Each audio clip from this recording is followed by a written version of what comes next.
एक छोटे से गांव में तालाब के किनारे दो बहनें रहती थीं।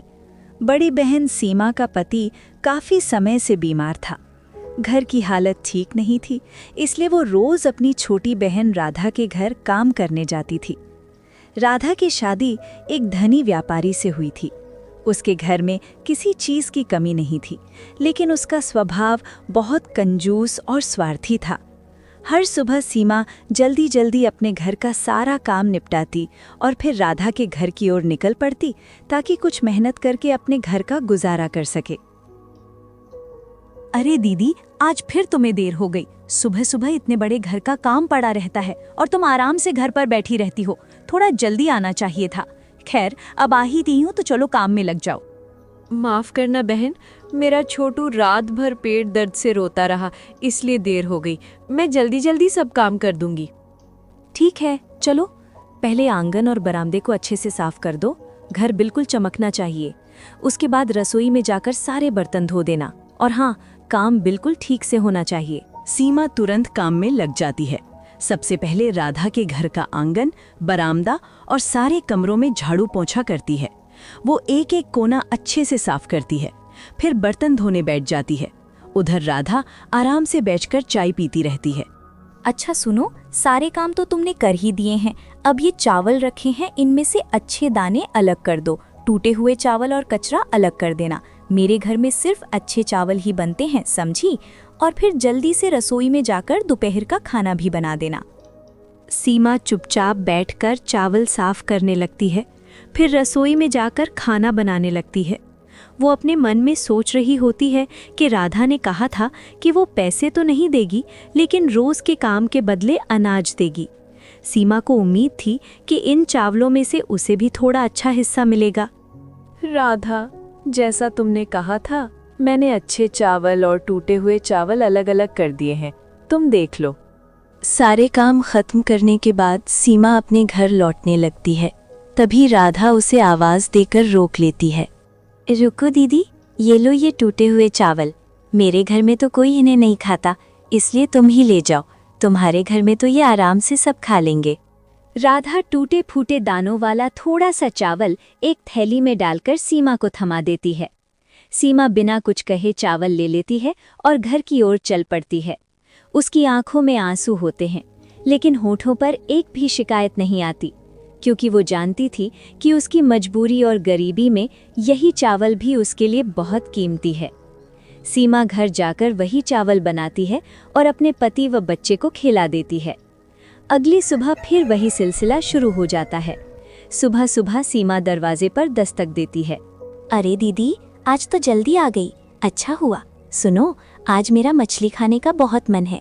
तुम जल्दी से झाड़ू पोछा कर लो, बर्तन धो लो और फिर रसोई में जाकर मछली बना देना। लेकिन हाँ, मसाला अच्छे से पीसना। मछली बिल्कुल स्वादिष्ट होनी चाहिए। मेरे पति को बढ़िया खाना पसंद है। ठीक है बहन, जैसा तुम कहो। मैं जल्दी से काम खत्म करके मछली बना देती हूँ। सीमा चुपचाप झाड़ू पोछा करने लगती है, फिर बर्तन धोती है और आखिर में बैठकर मछली पकाने लगती है। वो आज भी मन ही मन सोच रही होती है कि उसके बेटे छोटू को ये मछली बहुत पसंद है। सीमा मसाले कूटती है, प्याज लहसुन का तड़का लगाती है, फिर मछली तलकर बड़ी मेहनत से स्वादिष्ट करी तैयार करती है। पूरे घर में खुशबू फैल जाती है। राधा आकर देखती है। वाह, आज तो बहुत अच्छी खुशबू आ रही है। लगता है खाना बढ़िया बना है। आज तो उन्हें बहुत मजा आएगा। तुमने आज काफी मेहनत की है। राधा और उसका पति आराम से बैठकर मछली खाने लगते हैं। सीमा की आंखों में हल्की सी उम्मीद झलक रही थी कि शायद आज राधा उसे भी थोड़ी सी मछली दे दे ताकि वो अपने बेटे के लिए ले जा सके। शाम को सीमा अपना काम पूरा करके घर जाने लगती है। तभी राधा उसे रोकती है। रुको दीदी, आज तुम्हारे लिए भी कुछ है। ये लो, कल रात का बचा हुआ चावल और सब्जी रखी थी। इसे घर ले जाकर गर्म करके खा लेना। सीमा बिना कोई शिकायत किए बासी चावल और खराब हो चुकी सब्जी की थैली उठा लेती है और अपने घर की ओर चल पड़ती है। दिन पर दिन ऐसे ही बीतते गए। सीमा हर सुबह राधा के घर काम करने जाती और लौटते समय राधा उसे कुछ न कुछ बासी या खराब खाना देकर भेज देती। एक दिन राधा ने कहा, सुनो दीदी, कल तुम सुबह सुबह जल्दी आ जाना। मेरे पति को व्यापार में बहुत बड़ा फायदा हुआ है, इसलिए घर में पूजा का बड़ा आयोजन रखा है। बहुत सारे मेहमान आएंगे और ढेर सारी मिठाइयाँ व पकवान बनेंगे। समझी ना, मुझे तुम्हारी पूरी मदद चाहिए। ठीक है बहन, जैसा तुम कहो। मैं कल सुबह जल्दी आ जाऊंगी और पूरा काम मेहनत से करूंगी।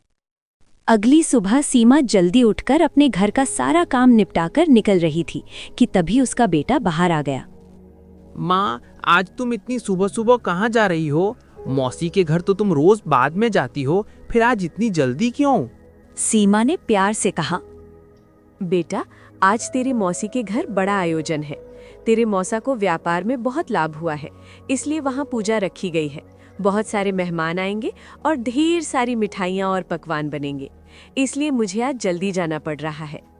माँ, इतने सारे लोग आ रहे हैं तो मौसी ने मुझे भी बुलाया होगा ना? तुम मुझे साथ क्यों नहीं ले जा रही हो?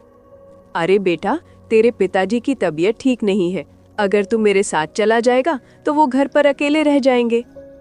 ठीक है माँ, आज मौसी के घर मिठाइयाँ बनेंगी, वो हमारे लिए भी देंगी ना? तुम लेकर आना माँ, मैं इंतजार करूँगा, तुम जल्दी आना। हाँ बेटा, तू अच्छे से रहना, मैं काम करके जल्दी लौट आऊंगी। और सुन, अपने पिताजी का ध्यान रखना। उनकी दवाइयाँ खिड़की के पास रखी हैं, समय पर दे देना। सीमा अपने बेटे को समझाकर वहां से निकल जाती है। उसके मन में ये बात चल रही थी कि उसकी बहन ने पूरे गांव को बुलाया, लेकिन उसे एक बार भी नहीं कहा कि वो अपने बेटे को साथ ले आए। राधा के आंगन में खूब चहल पहल थी। बड़े बड़े बर्तन सज चुके थे, हलवाई भी आ चुके थे और तरह तरह के पकवान बन रहे थे। केसर बादाम की खीर, पूड़ी, कचौड़ी, पुलाव और मिठाइयों की खुशबू पूरे घर में फैल रही थी। पूरा घर मानो स्वाद की महक से भर गया था। अरे, तुम आ गई? चलो अब जल्दी जल्दी काम शुरू करो। देख नहीं रही हो, हलवाई आ चुके हैं और पकवान बन रहे हैं। मुझे सारे बर्तन साफ चाहिए और वहाँ कोने में जो पत्तल रखी हैं उन्हें भी गिनकर ठीक से जमा दो। आज हमारे घर बहुत मेहमान आने वाले हैं, कोई कमी नहीं रहनी चाहिए। सबसे पहले घर के बाहर झाड़ू लगाओ, फिर जहाँ पूजा होगी वहाँ साफ सफाई करो और उसके बाद पूरा घर अच्छे से चमका देना। ठीक है बहन, मैं सब कर दूंगी, तुम चिंता मत करो। तुम्हें आज शिकायत का कोई मौका नहीं मिलेगा। सीमा जल्दी जल्दी सारे काम में लग गई। उसने एक एक कोना साफ किया। धीरे धीरे पूजा का समय भी आ गया। राधा सज धज कर अपने पति के साथ पूजा स्थान पर आकर बैठ गई। उसके चेहरे पर सुकून था और गहनों की चमक साफ छलक रही थी। गांव के प्रसिद्ध पुजारी को बुलाया गया था। पूरे विधि विधान से पूजा होने लगी। सारे मेहमान भी वहीं बैठे थे। कुछ समय बाद पूजा समाप्त हुई। फिर मेहमानों को बैठाकर पत्तलों में भोजन परोसा गया। पूरा गांव राधा के आंगन में स्वादिष्ट खाने का आनंद ले रहा था।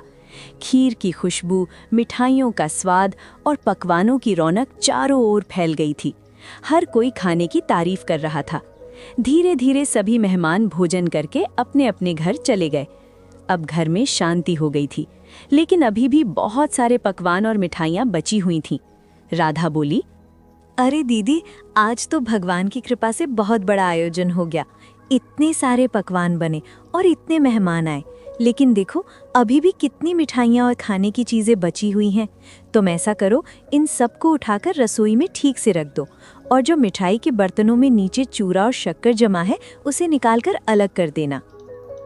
सीमा सिर झुकाकर बिना थके बिना कुछ कहे सारी मिठाइयाँ, पकवान और बचे हुए खाने को रसोई में ले जाकर सहेजने लगी।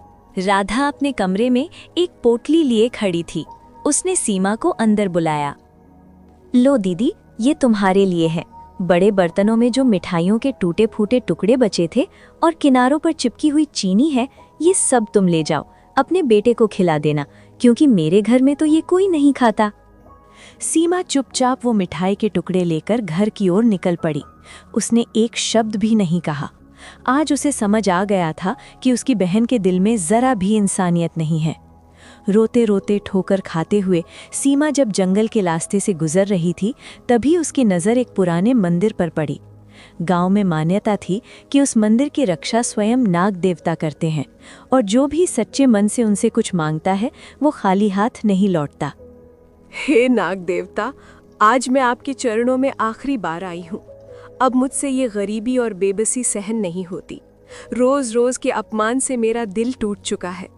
अगर आपको मुझ पर दया आए तो मुझे यहीं अपने पास बुला लीजिए, ताकि मेरा जीवन यहीं खत्म हो जाए। मेरा बच्चा अब और मेरी आंखों के आंसू ना देखे।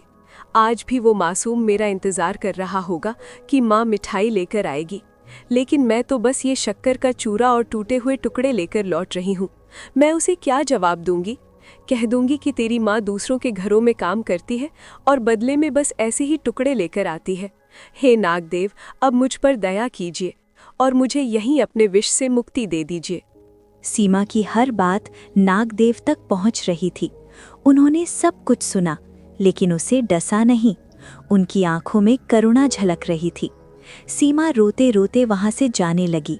तभी अचानक नागदेव के चारों ओर एक तेज प्रकाश फैल गया, मानो उन्होंने उसे आशीर्वाद दिया हो।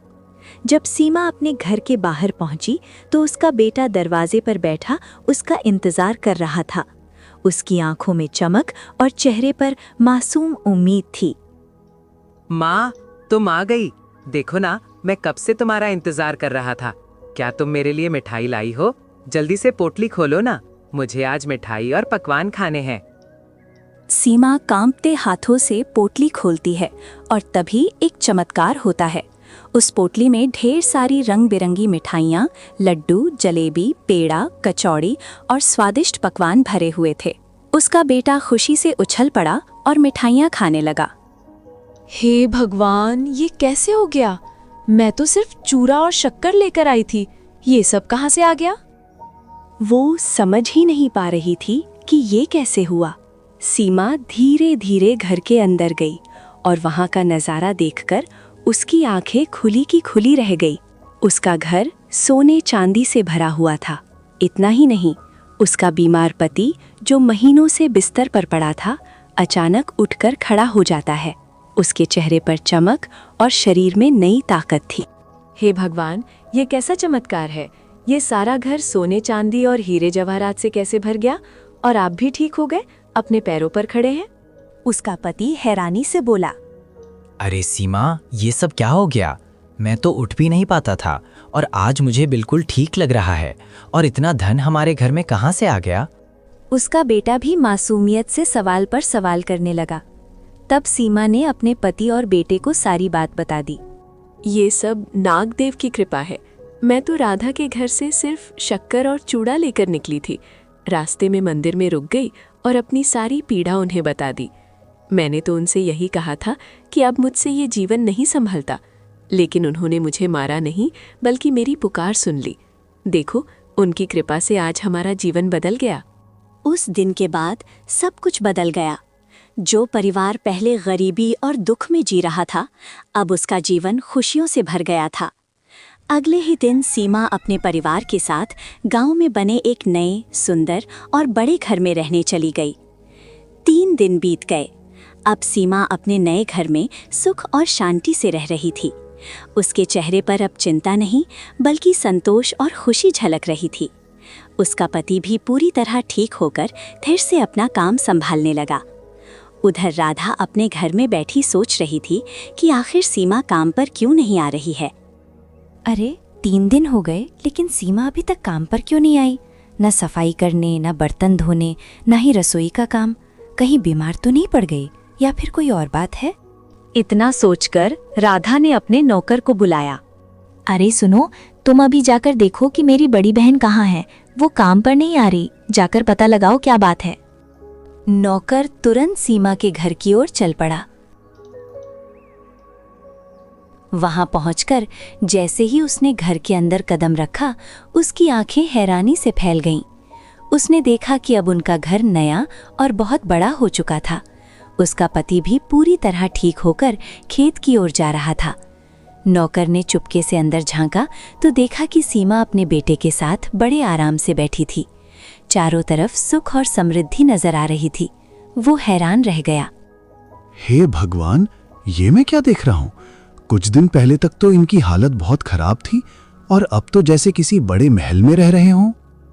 नौकर भागता हुआ राधा के पास पहुंचा और हांफते हुए बोला, मालकिन, ये तो चमत्कार हो गया। आपकी बड़ी बहन अब बहुत अमीर हो गई हैं। उनका घर सोने चांदी से भरा है। उनके पति की बीमारी भी ठीक हो गई है और उनका बेटा तो तरह तरह की मिठाइयाँ खा रहा था। लगता है उनकी किस्मत रातों रात बदल गई है। ये कैसे हो सकता है? जब मैंने उसे भेजा था तो बस थोड़े से बचे हुए मिठाई के टुकड़े और चिपकी हुए शक्कर ही दी थी। फिर ये सब दौलत कहाँ से आ गई? नहीं, ये राज तो मुझे जानना ही होगा।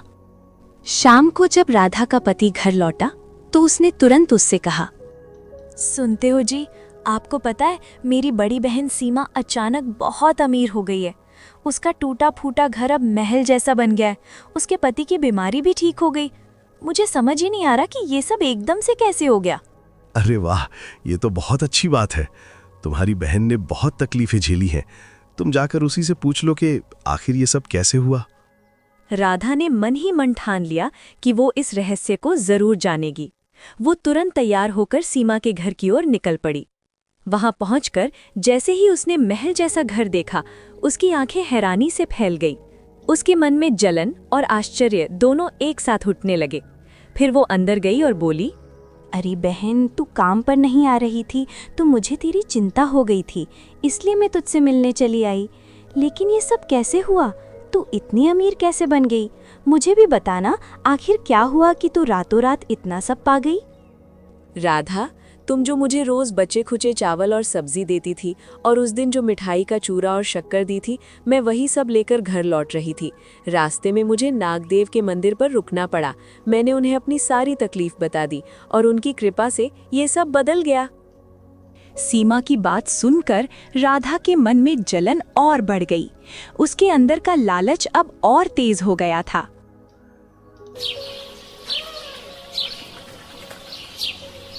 अगले ही दिन उसने ठान लिया कि उसे अपने बहन से भी ज्यादा अमीर बनना है। उसने अपने पति से कहा, सुनो जी, मुझे सब पता चल गया है कि दीदी इतनी अमीर कैसे बनी। मैं रोज जो खराब खाना उसे देती थी, उसने जाकर नागदेव को सब बता दिया। और देखो, नागदेव ने उसे पल भर में महल जैसा घर दे दिया। हमें भी वैसा ही करना होगा। अरे पगली, हम तो पहले से ही सुखी और अमीर हैं। भगवान ने हमें सब कुछ दिया है। इतना लालच अच्छा नहीं होता। लालच हमेशा इंसान को बर्बाद कर देता है। नहीं, मुझे कुछ नहीं सुनना। वो मुझसे ज्यादा अमीर नहीं हो सकती। उसकी मेरे सामने कोई औकात नहीं थी और आज वो मुझसे आगे निकल गई।